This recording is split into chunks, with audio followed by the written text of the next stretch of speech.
ویسا ہی ہے جیسے دستور کے مطابق مردوں کا حق عورتوں پر ہے، البتہ مردوں کو عورتوں پر ایک درجہ فضیلت ہے، اور اللہ غالب ہے، صاحب حکمت ہے۔ طلاق صرف 2 بار ہے، یعنی جب 2 دفعہ طلاق دے دی جائے تو پھر عورتوں کو یا تو بطریق شائستہ نکاح میں رہنے دینا ہے یا بھلائی کے ساتھ چھوڑ دینا، اور یہ جائز نہیں کہ جو مہر تم ان کو دے چکے ہو اس میں سے کچھ واپس لے لو۔ ہاں، اگر زن و شوہر کو خوف ہو کہ وہ اللہ کی حدوں کو قائم نہیں رکھ سکیں گے تو اگر عورت خاوند کے ہاتھ سے رہائی پانے کے بدلے میں کچھ دے ڈالے تو دونوں پر کچھ گناہ نہیں۔ یہ اللہ کی مقرر کی ہوئی حدیں ہیں، ان سے باہر نہ نکلنا، اور جو لوگ اللہ کی حدوں سے باہر نکل جائیں گے وہ گناہگار ہوں گے۔ پھر اگر شوہر 2 طلاقوں کے بعد تیسری طلاق عورت کو دے دے تو اس کے بعد جب تک عورت کسی دوسرے شخص سے نکاح نہ کر لے اس پہلے شوہر پر حلال نہ ہوگی۔ ہاں، اگر دوسرا خاوند بھی طلاق دے دے اور عورت اور پہلا خاوند پھر ایک دوسرے کی طرف رجوع کر لیں تو ان پر کچھ گناہ نہیں، بشرطے کہ دونوں یقین کریں کہ اللہ کی حدوں کو قائم رکھ سکیں گے، اور یہ اللہ کی حدیں ہیں، ان کو وہ ان لوگوں کے لیے بیان فرماتا ہے جو علم رکھتے ہیں۔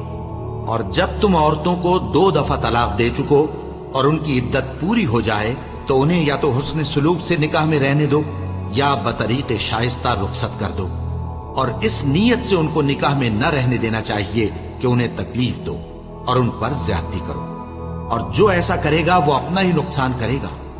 اور اللہ کے احکام کو ہنسی اور کھیل نہ بناؤ، اور اللہ نے تم کو جو نعمتیں بخشی ہیں اور تم پر جو کتاب اور دانائی کی باتیں نازل کی ہیں جن سے وہ تمہیں نصیحت فرماتا ہے ان کو یاد کرو، اور اللہ سے ڈرتے رہو، اور جان رکھو کہ اللہ ہر چیز سے واقف ہے۔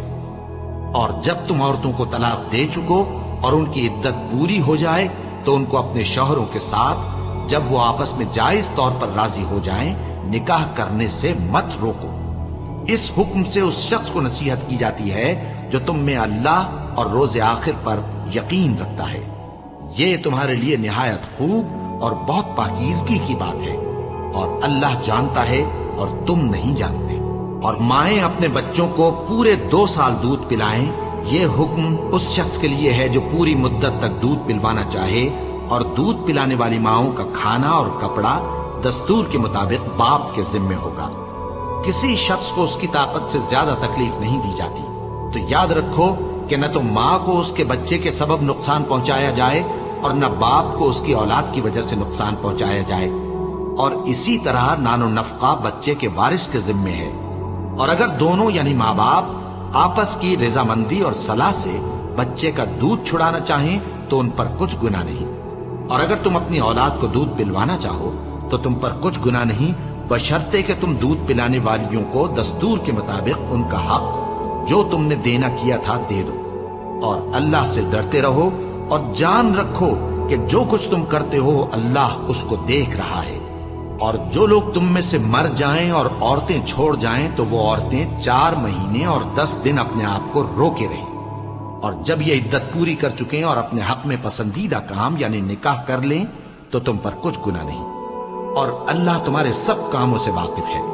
اگر تم اشارے کنائے میں عورتوں کو نکاح کا پیغام بھیجو یا نکاح کی خواہش کو اپنے دلوں میں مخفی رکھو تو تم پر کچھ گناہ نہیں۔ اللہ کو معلوم ہے کہ تم ان سے نکاح کا ذکر کرو گے، مگر ایام عدت میں اس کے سوا کے دستور کے مطابق کوئی بات کہہ دو، پوشیدہ طور پر ان سے قول و قرار نہ کرنا، اور جب تک عدت پوری نہ ہو لے نکاح کا پختہ ارادہ نہ کرنا، اور جان رکھو کہ جو کچھ تمہارے دلوں میں ہے اللہ کو سب معلوم ہے، تو اس سے ڈرتے رہو، اور جان رکھو کہ اللہ بخشنے والا ہے، حلم والا ہے۔ اور اگر تم عورتوں کو ان کے پاس جانے یا ان کا مہر مقرر کرنے سے پہلے طلاق دے دو تو تم پر کچھ گناہ نہیں۔ ہاں، ان کو دستور کے مطابق کچھ خرچ ضرور دو، یعنی مقدور والا اپنے مقدور کے مطابق دے اور تنگ دست اپنی حیثیت کے مطابق۔ نیک لوگوں پر یہ ایک طرح کا حق ہے۔ اور اگر تم عورتوں کو ان کے پاس جانے سے پہلے طلاق دے دو لیکن مہر مقرر کر چکے ہو تو آدھا مہر دینا ہوگا۔ ہاں، اگر عورتیں مہر بخش دیں یا مرد جن کے ہاتھ میں عقد نکاح ہے اپنا حق چھوڑ دیں اور پورا مہر دے دیں تو ان کو اختیار ہے، اور اگر تم مرد لوگ ہی اپنا حق چھوڑ دو تو یہ پرہیزگاری کی بات ہے، اور آپس میں بھلائی کرنے کو فراموش نہ کرنا۔ کچھ شک نہیں کہ اللہ تمہارے سب کاموں کو دیکھ رہا ہے۔ مسلمانوں، سب نمازیں خصوصاً بیچ کی نماز یعنی نماز عصر پورے اہتمام کے ساتھ ادا کرتے رہو اور اللہ کے آگے ادب سے کھڑے رہا کرو۔ پھر اگر تم خوف کی حالت میں ہو تو پیادے یا سوار جس حال میں ہو نماز پڑھ لو۔ پھر جب امن و اطمینان ہو جائے تو جس طریق سے اللہ نے تم کو سکھایا ہے جو تم پہلے نہیں جانتے تھے، اللہ کو یاد کرو۔ اور جو لوگ تم میں سے مر جائیں اور عورتیں چھوڑ جائیں، وہ اپنی عورتوں کے حق میں وصیت کر جائیں کہ ان کو 1 سال تک خرچ دیا جائے اور گھر سے نہ نکالی جائے۔ ہاں، اگر وہ خود گھر سے چلی جائیں اور اپنے حق میں پسندیدہ کام یعنی نکاح کر لیں تو تم پر کچھ گناہ نہیں، اور اللہ زبردست ہے، حکمت والا ہے۔ اور مطلقہ عورتوں کو بھی دستور کے مطابق نان و نفقہ دینا چاہیے، پرہیزگاروں پر یہ بھی حق ہے۔ اسی طرح اللہ اپنے احکام تمہارے لیے بیان فرماتا ہے تاکہ تم سمجھو۔ بھلا تم نے ان لوگوں کو نہیں دیکھا جو شمار میں ہزاروں ہی تھے اور موت کے ڈر سے اپنے گھروں سے نکل بھاگے تھے؟ تو اللہ نے ان کو حکم دیا کہ مر جاؤ، پھر ان کو زندہ بھی کر دیا۔ کچھ شک نہیں کہ اللہ لوگوں پر مہربانی رکھتا ہے، لیکن اکثر لوگ شکر نہیں کرتے۔ اور مسلمانوں، اللہ کی راہ میں جہاد کرو اور جان رکھو کہ اللہ سب کچھ سنتا ہے، سب کچھ جانتا ہے۔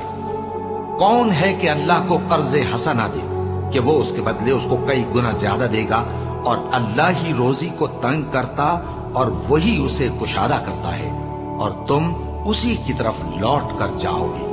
بھلا تم نے بنی اسرائیل کی ایک جماعت کو نہیں دیکھا جس نے موسیٰ کے بعد اپنے پیغمبر سے کہا کہ آپ ہمارے لیے ایک بادشاہ مقرر کر دیں تاکہ ہم اللہ کی راہ میں جہاد کریں؟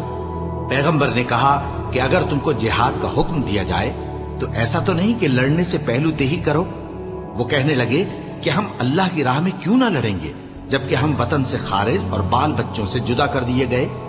پھر جب ان کو جہاد کا حکم دیا گیا تو چند اشخاص کے سوا سب پھر گئے، اور اللہ ظالموں سے خوب واقف ہے۔ اور پیغمبر نے ان سے یہ بھی کہا کہ اللہ نے تم پر طالوت کو بادشاہ مقرر فرمایا ہے۔ وہ بولے کہ اسے ہم پر بادشاہی کا حق کیوں کر ہو سکتا ہے؟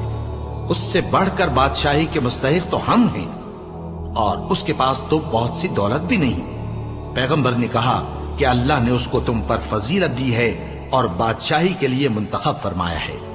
اس نے اسے علم بھی بہت سا بخشا ہے اور تن و توش بھی بڑا عطا کیا ہے، اور اللہ کو اختیار ہے جسے چاہے بادشاہی بخشے، وہ بڑا کشائش والا ہے، دانا ہے۔ اور پیغمبر نے ان سے کہا کہ ان کی یعنی طالوت کی بادشاہی کی نشانی یہ ہے کہ تمہارے پاس وہ صندوق آئے گا جس کو فرشتے اٹھائے ہوئے ہوں گے۔ اس میں تمہارے پروردگار کی طرف سے تسلی بخشنے والی چیز ہوگی، اور کچھ اور چیزیں بھی ہوں گی جو موسیٰ اور ہارون چھوڑ گئے تھے۔ اگر تم ایمان رکھتے ہو تو یہ تمہارے لیے ایک بڑی نشانی ہے۔